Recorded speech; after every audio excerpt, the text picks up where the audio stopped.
Doctor পলাশ বিশ্বাস, পলাশ শিশুকের পক্ষ থেকে আপনাদের সবাইকে জানাই স্বাগতম। আচ্ছা, বাচ্চার জ্বরের সাথে র্যাশ কি কি হতে পারে? সব জ্বরের সাথে র্যাশ হলে কি না না। বাচ্চার জ্বরের সাথে জ্বরের কততম দিনে র্যাশ অ্যাপিয়ার করছে তার সাথে আমরা ধারণা করতে পারি বাচ্চার কী রোগ হয়েছে। যেমন জ্বরের প্রথম দিনে যদি র্যাশ অ্যাপিয়ার করে এবং র্যাশটা প্রথমে লাল লাল বিছি বিছি র্যাশ, পরে পানি পানি র্যাশ, এবং প্রথমে বুকে পেটে পরে সারা দেহে ছড়িয়ে পড়লে সেটা ব্রিসেলা জস্টার বা চিকেন পক্স হতে পারে।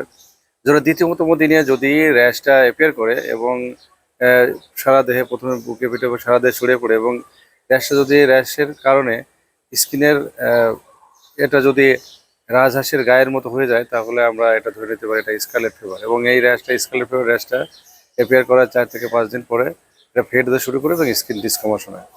জ্বরের তৃতীয়তম দিনে যদি র্যাশ হয়ে থাকে তাহলে সেটা হতে পারে স্মল পক্স। এবং জ্বরের চতুর্থতম দিনে যদি র্যাশ অ্যাপিয়ার করে সেটা আমরা মিজেলসের কারণে হতে পারে।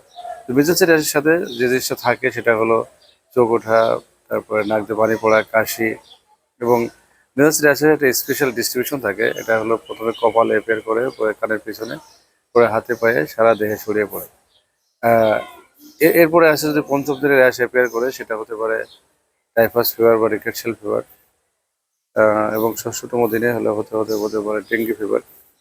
আর সপ্তম দিনে যদি র্যাশ অ্যাপিয়ার করে সেই র্যাশটা হতে পারে আপনার টাইফয়েড ফিভারের কারণে, রোজ স্পট র্যাশ।